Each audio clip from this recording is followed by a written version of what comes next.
Hi friends,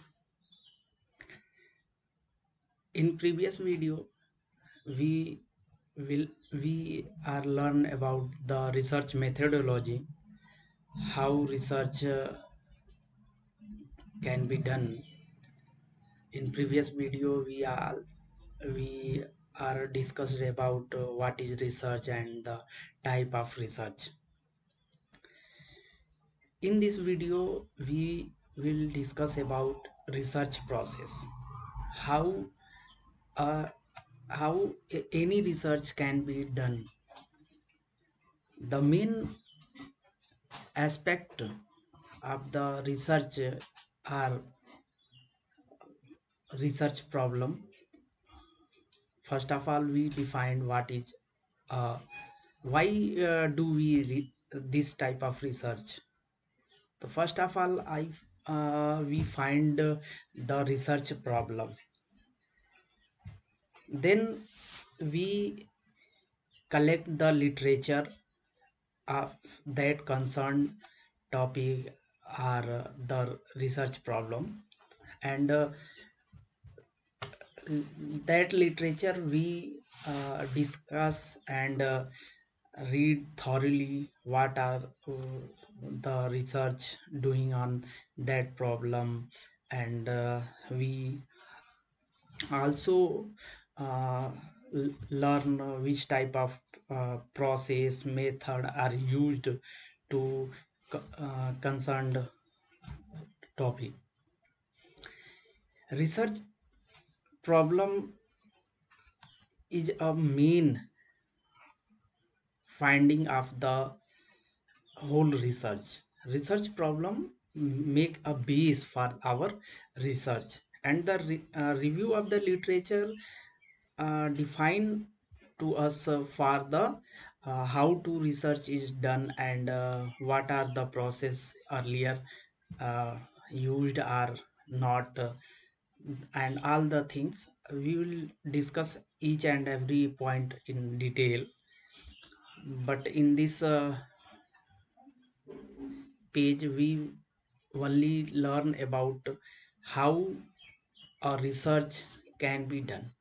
So first of all, we define what are the research problem, then we collect the extensive research literature and review that, then formulate the hypothesis, then design our research including sample design, how to collect the sample, and collecting all all the necessary items, and then we execute that and collect the data, then analyze if hypothesis, then we test this hypothesis is correct or not, then interpret and report it. Now we see the all the things in detail. First of all, we defined research problem. Research problem is a basic base, or we can say that research problem is a base for any type of research, any idea uh, in our mind, then we find their solution in a research. First of all, we define what are the research problem. So though researcher must decide the general area of the interest or aspect of a subject matter, or which he or she would like to work, rather feeling comfort in working. Defining research problem in a general area where we are interested. First of all, if you are not interested in that area or topic, then you will not comfort in working in that area, so research may not be good. Then we first of all decide in which area our interests are heavy. Then First of all, initially finding the problem may be stated on a board in a general way, then the feasibility of a particular solution to be considered before working formulation of the problem can be stated. It means first of all we formulate a research problem and finding also what type of work to be done. Then uh, we should aware about the feasibility, what are the use of this type of problem to finding after the research. Then later formulate the general topic into a specific research problem. Essentially, two steps are involved in formulating the research problem. uh, Understanding the problem thoroughly. First of all, we understand the problem thoroughly and rephrase the same into a meaningful term for an analytical point of view. And the best way of understanding the problem is to discuss it with own colleagues or with those having some expertise, or with your supervisor. Um, then our research uh, aspect, our research idea may good or not, they decide after. Then after we do extensive literature survey. Literature survey is a main thing for any research. If you not do extensive literature survey, then you do not find what type of research are previously doing, or uh, it also explain if any area have you not find literature, then it means in previous there is no research work would be research research is done. Then your research must be a good um, so first of all, we find the problem, then a brief summary of it should be written down. Then it compulsory for a research worker writing a thesis for a PhD degree to write a synopsis of the topic. uh, Synopsis is a summary of the our research work, in which we proposed our research work, what type of research work can we do, and what type of finding we find, and what are the importance and feasibility of that findings. It means literature survey is also a necessary part of that synopsis. uh, in another video, I um, make a difference between synopsis, PhD thesis, MSc thesis, and so many things. In this literature survey, first of all we make a synopsis for PhD degree and submitted for the our guide through guide to the university. Then the research committee is approved. If research committee not approved, then you cannot do research on that topic. It is important here because research committee uh, extensively check this research is feasible or not. Then researcher should undertake extensive literature survey, connect the problem. For this purpose, abstracting and indexing general and published or unpublished bibliographies are the first page to go. In this process, it should be remembered that one source will lead to another. It means if you find any problem in a paper, then you go to that paper and that references, and then you search that reference, then you find a paper and that have also a reference. All the things are the connected, and one source will lead to another and another to another. The earlier studies, if any, which are similar to the study in hand, should be carefully studied. Next is next point of our research process is formulating hypothesis.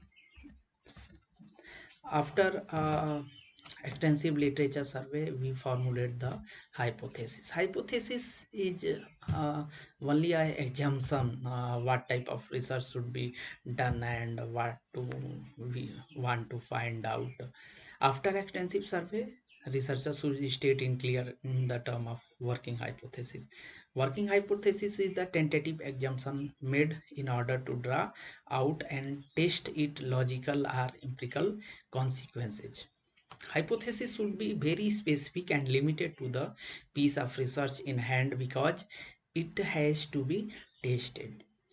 It also indicates the types of data required and the types of methods of data analysis to be used. Working hypothesis arise as a result of a prior thinking about the subject and the council of expert and interested parties. And also the working hypothesis do not required, especially in the case of exploratory or formulative research, which do not aim to testing the hypothesis. Then after we set the criteria for developing the hypothesis. For the developing of criteria, we discuss with our colleagues, expert of that problem in that area. It is the origin and objective in seeking a solution. Examination of data and record if available. If not available, then no problem. Concerning the problem of the possible trends, peculiarities and other clues. Then after review the similar studies in the area or the studies on similar problem. Then explore personal investigation, which involves original field interviews on a limited scale with interested parties and individuals with a view to secure great insight into the practical aspect of the problem. Then after we prepare a research design, how to research would be done. The main function of the research design is to provide for the collection of the relevant evidence with minimum expenditure to afford time and money. These things is very important, very important for any research. The preparation of the research design appropriate for a particular research problem involves usually the consideration of the following. First, means of the obtaining the information, why we obtain that type of information. Then availability and skill of the researcher, and that stops. Then explanation of the way in which selected means of obtaining information will be organized and the reasoning leading to the selections. The time available for the research, and the last is the cost factor relating to the research. If financially available for the purpose, then good. If the cost is very high and you should not do, then a good research. Then after determine the sample design, how to sampling can be done. The researcher must decide the way to select a sample in which all the parameters are covered. For the parameter, we also make a checklist for all the parameters and decided which parameters how to collect us for that sample. No element by chance is left and highest accuracy is obtained. For example, we plan the select 12 of a city of 200 drug stores in a certain way constitute a sample design.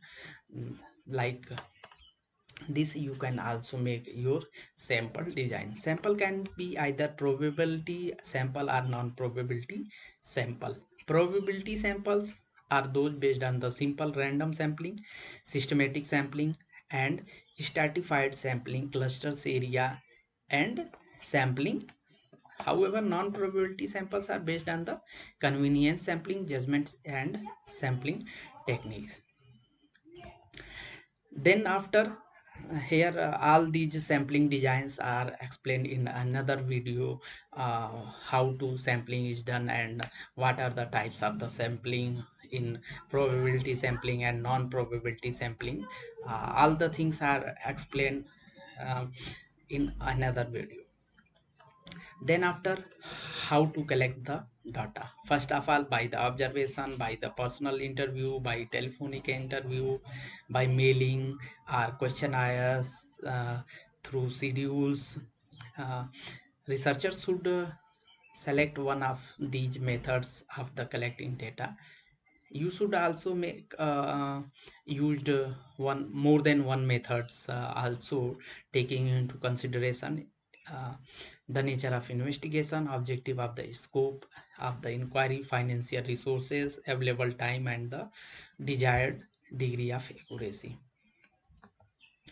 In next video, we will discuss about types of sampling and the theory, how sampling can be done and what are the theory used.